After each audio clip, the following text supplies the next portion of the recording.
Welcome back, everybody, to the Little Less Fear podcast. Today, I would like to introduce Susan Gold. She's an author, a transformer, and a consultant. Love the title.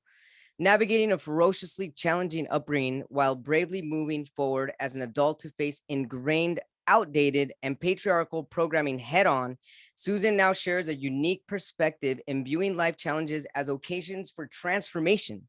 She's excited to help others all over the globe transform their traumatic experiences into peace.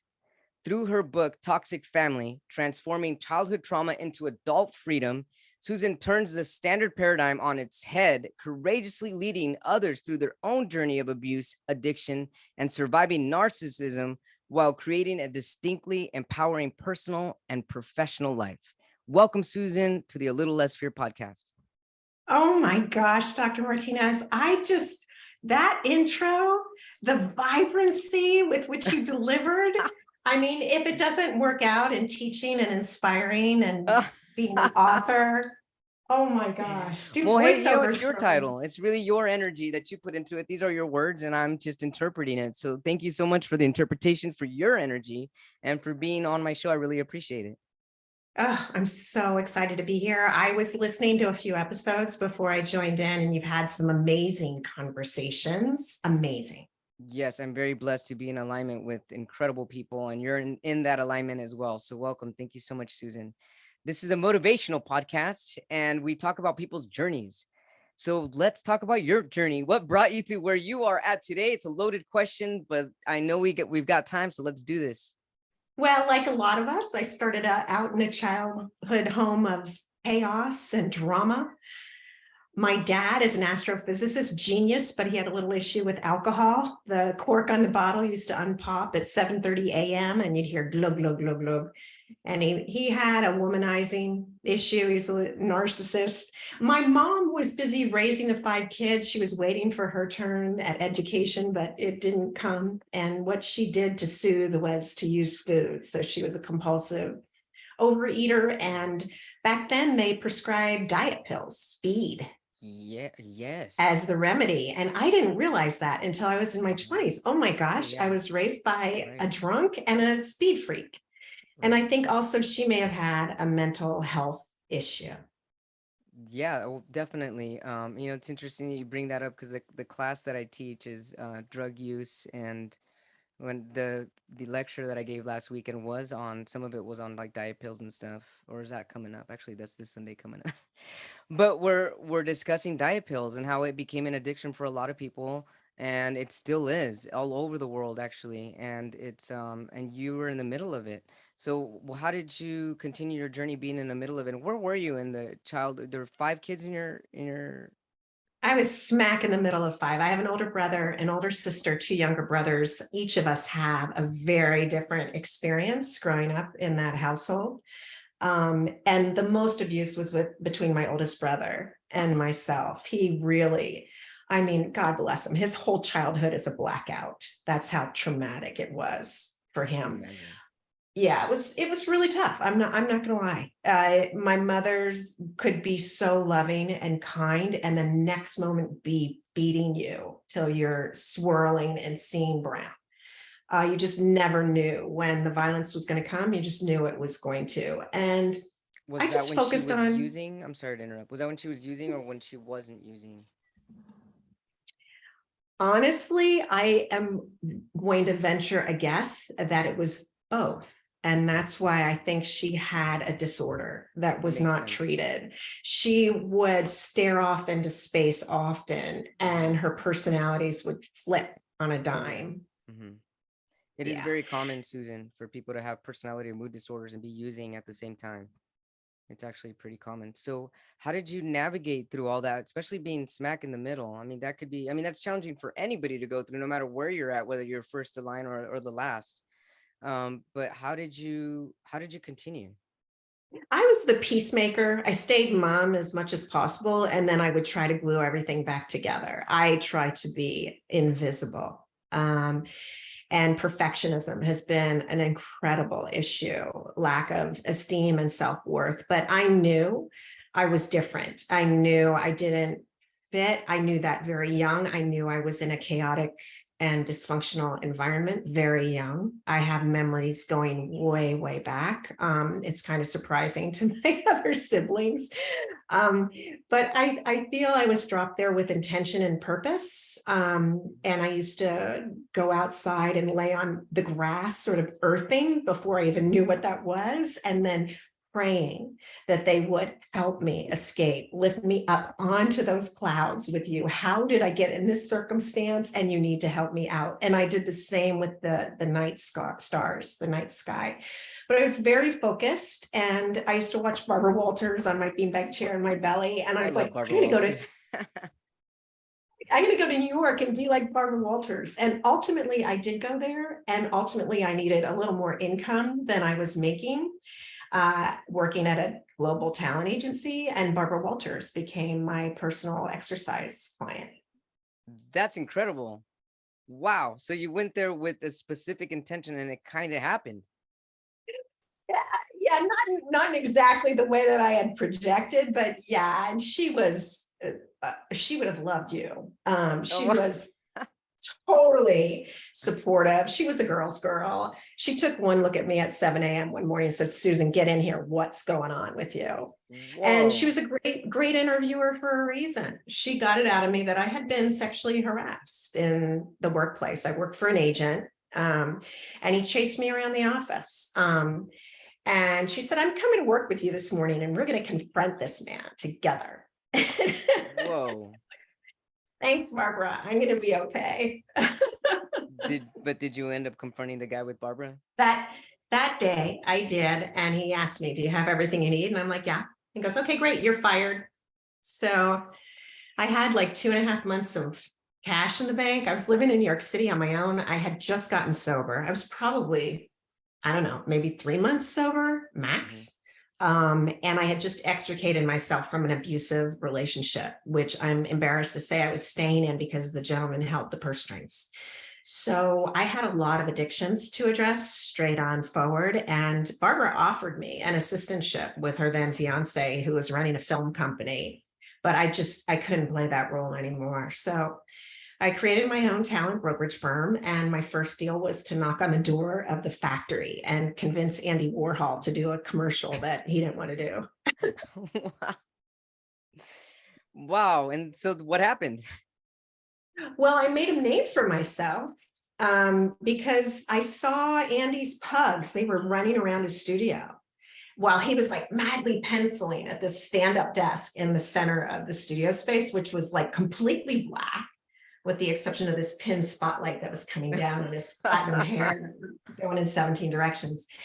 He loved those dogs. He didn't care why I was in there, why I was yammering on. He wanted to be with his dogs. And I saw it. And finally he looks up and he looks at me in the eye and goes, now really, why should I do this?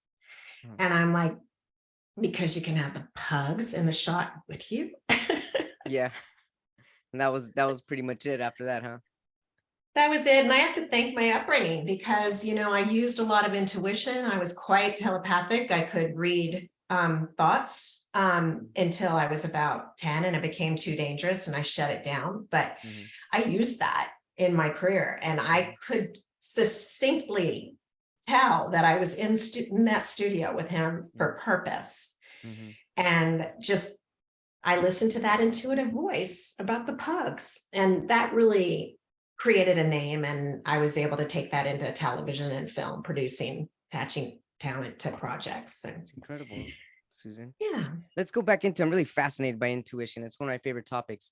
Let's go back to you being 10 years old and being intuitive. What did intuition feel like to you then? And what does it feel like to you now?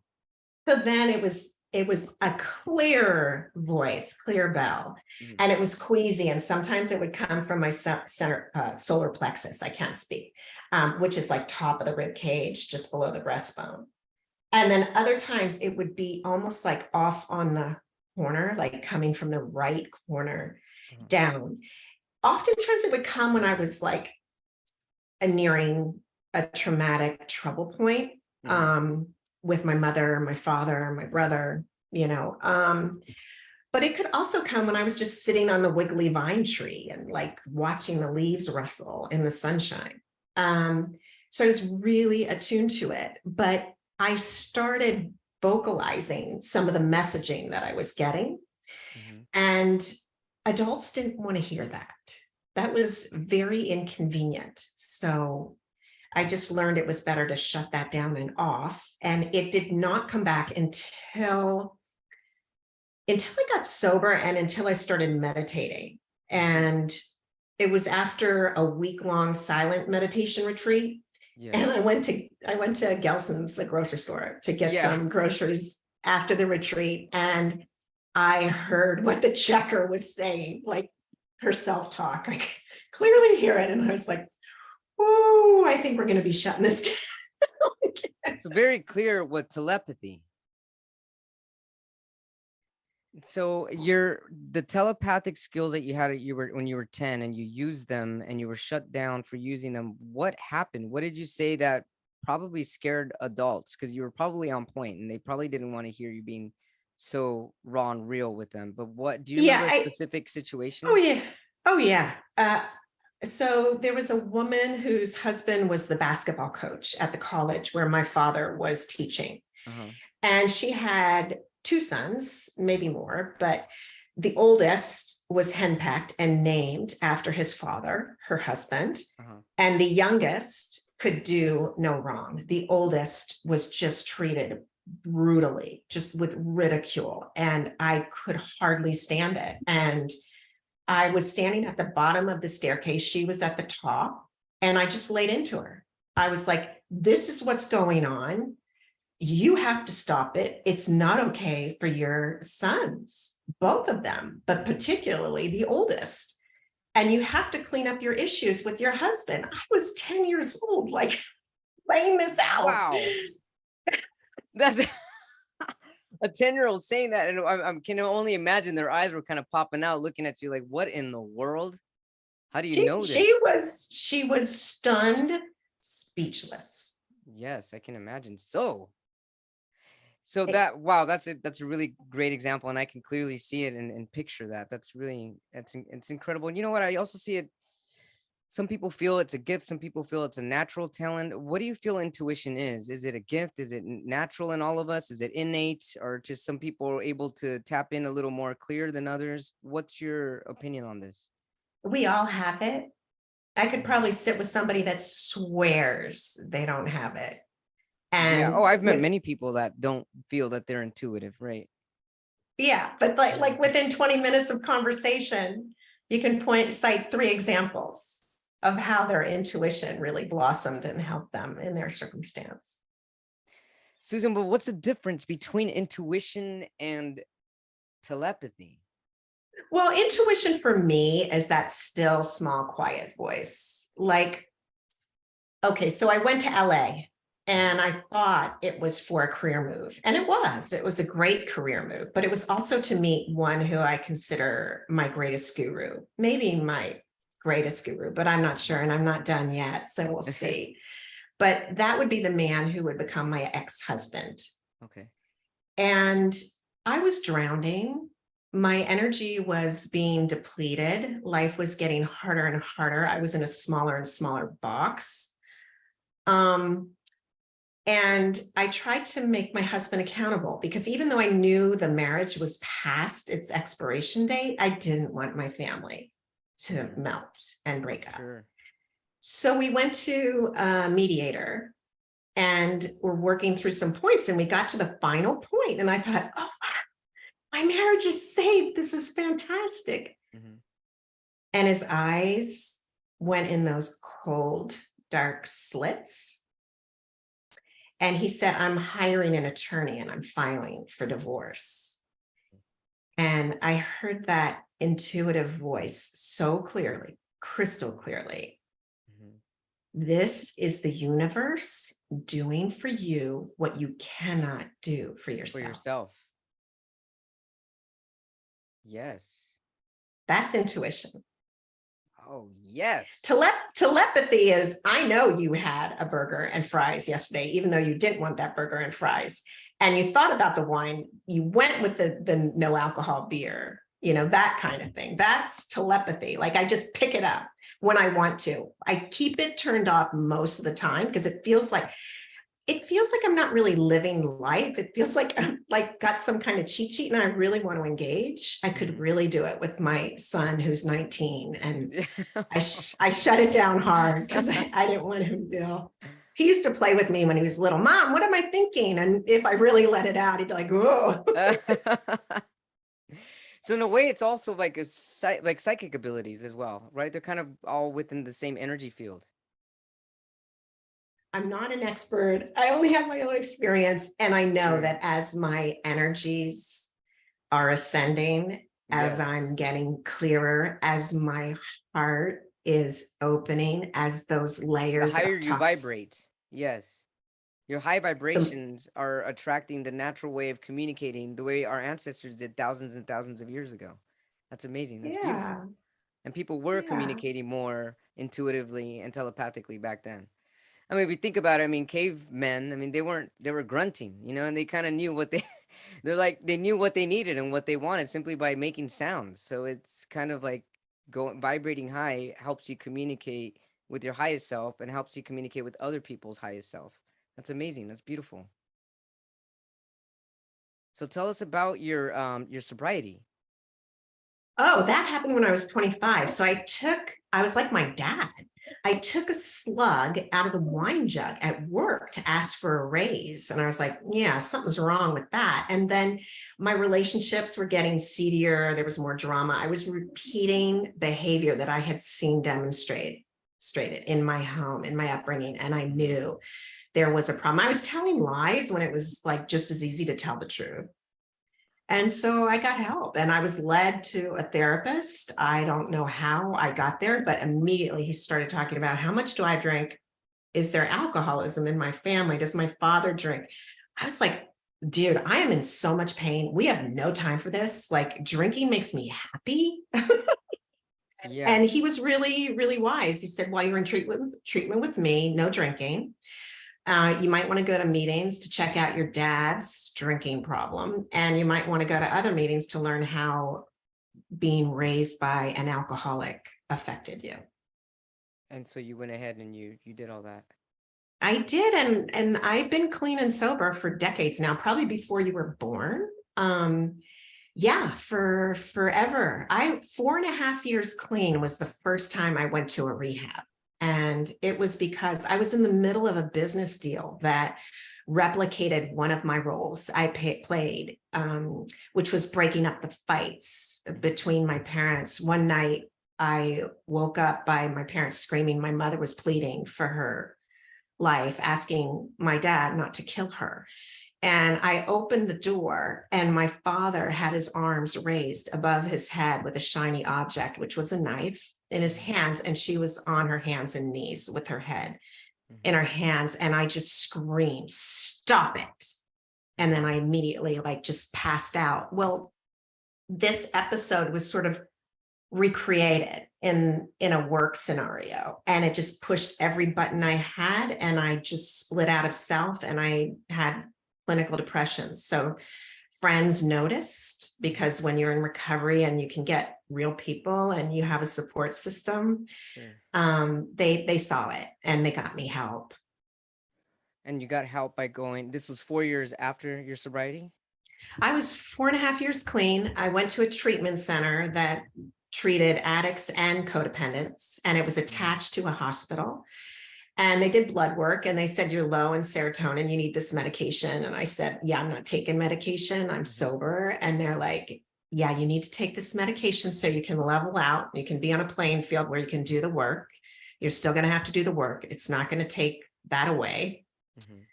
And I just, my mother used to always say, you're going to get locked up in the crazy barn. You're going to get locked up in a psych ward. You're crazy. You're crazy. And that was the night that I had to address it, because they said, if you don't take this medication in the morning, we're locking you in the psych ward. You don't have a choice.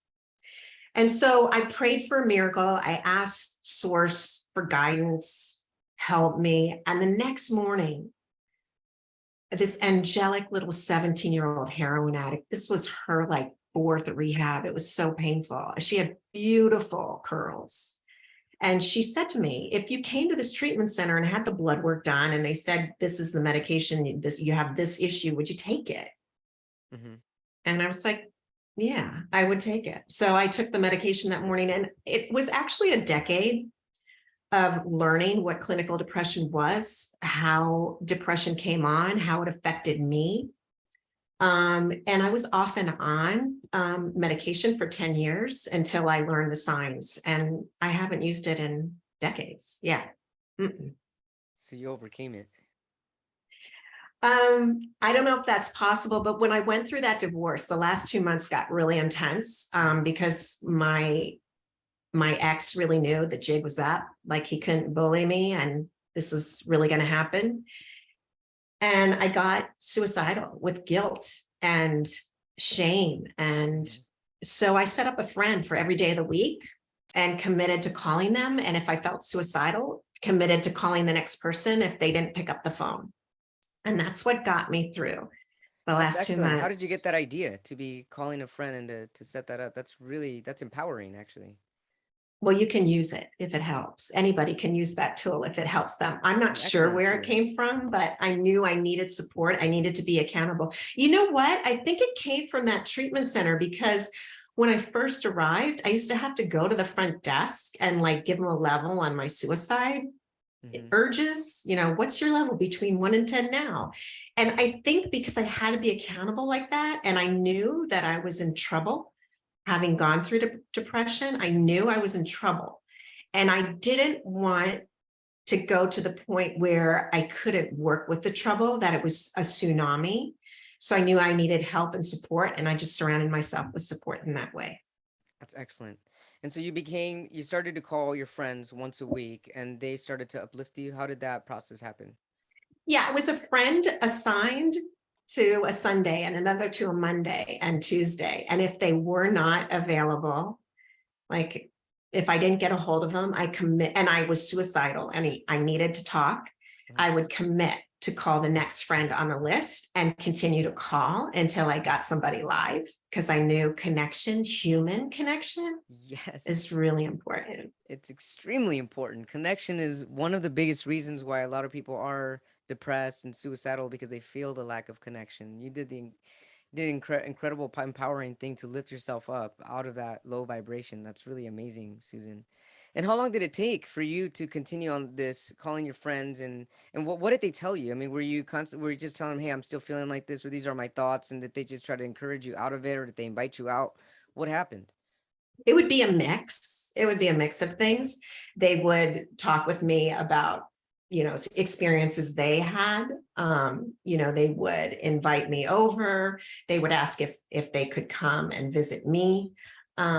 Yeah, it just depended on the incident, but it was amazing to have 7 different people that were willing to do that. Yeah. 7 is a holy number. Sounds like you had some angels on your team right there. That's Oh my amazing. gosh, so many angels around me everywhere. I I feel know, them. for real. For real. That's a beautiful. So that's wow, that's amazing. So when did you start to become a transformation consultant? I mean, when did you actually start having clients and to live in your full awesomeness that you are right now? So that's why I think my ex-husband is one of my biggest gurus. He really taught me my power, my strength authentically, like who I am. Painful, but so important. I was hiding, and for no reason. Everyone thought, oh, you're so accomplished. You're so capable. And I just was so codependent uh, for my sense of worth and value. So he taught me how to step up and out of that scenario. It was a bloody way to trudge that road, but Right. that's what I learned. And then it's just been a slow evolutionary process. Again, listening to that voice of intuition, just like my move. You don't belong in the city anymore. It's too loud here. This is really bothering your central nervous system. It's time to expand. It's time to explore. I'm like, shush. And and an Irish seer in 2007 told me I had a book to write. And I was like, oh, let's kick that under the carpet real fast. And then 2 other intuitives back to back told me I had books to write. And one told me I had 3 to write. So I finally surrendered on that. And once I started writing the book, and the pieces started coming together. I was like, wow, yeah, like I've lived through a lot of stuff, child abuse and sexual abuse and uh, alcoholism, addiction, clinical depression, you know, overuse of endurance sport, like single mom, divorcing a narcissist or one I'm perceived to be a narcissist.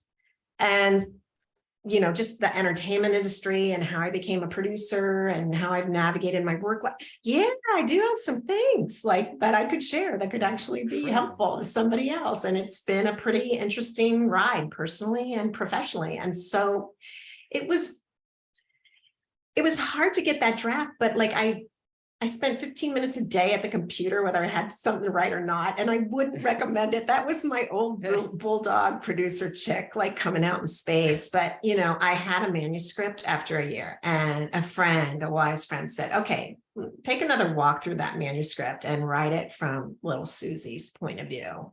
That one that's been through all of this with you and stood by you. And it's not so much, Dr. Martinez, that the manuscript of the book changed, but my relationship to it changed. And the publisher sent the galley for a final read before the final approval. And I read through it, and I think it was like chapter 12. I think that's the part on the divorce. I'm not sure. But I was like, holy shoot, this woman is strong. She's unbelievable.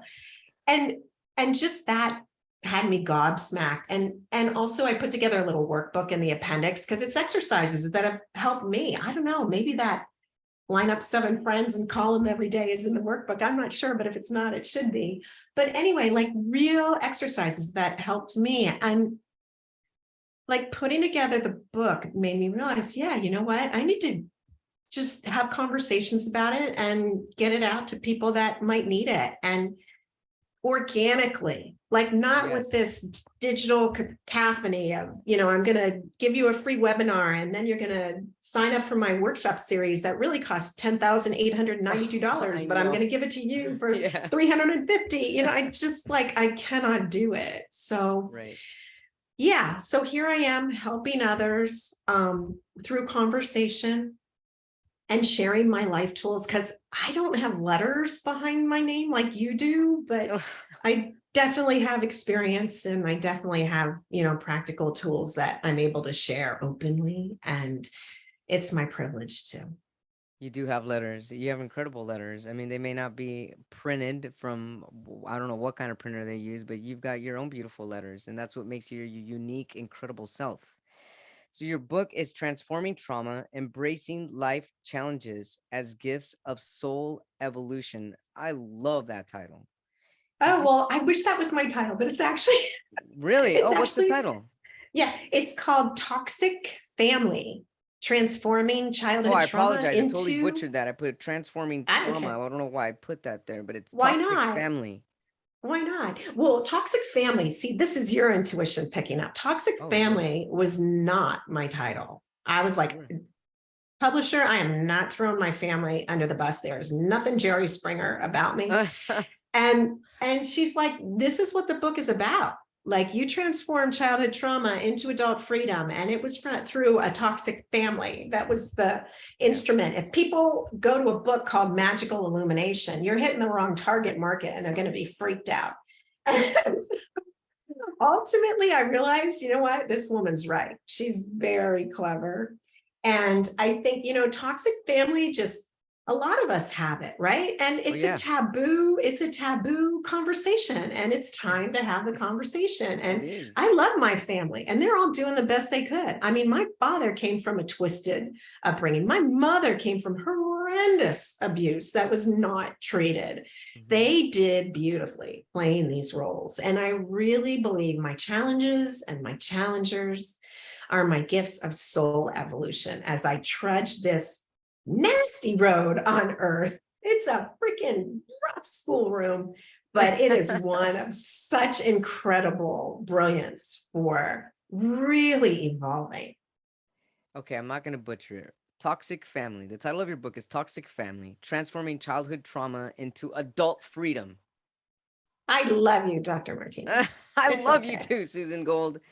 So, what is the biggest takeaway with your book? The biggest takeaway for people that will read the book is that there's so much hope and there's so much help, but it's also the ebullient belief that you can walk through what you have find life has brought you, and you can see it from a very unique point of view. Absolutely.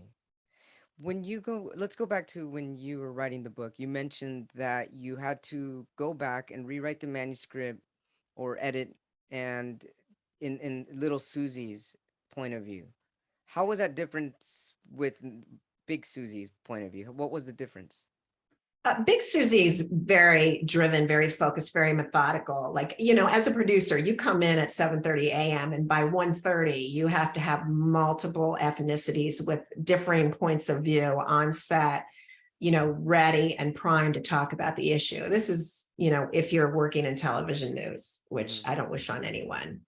Um, but little Susie has been, she's the emotional beacon within that I feel has been misunderstood and shut down and told to sit in the corner and be quiet, and has never been or hardly ever been acknowledged and brought awareness to with love and kindness and thanks. And so, writing it in little Susie's point of view, you had to write it more in a third person or just step back and bring yourself back into that childhood experience. Yeah. And really allow it to breathe and give it space and give it respect. So not just trudge through it Okay.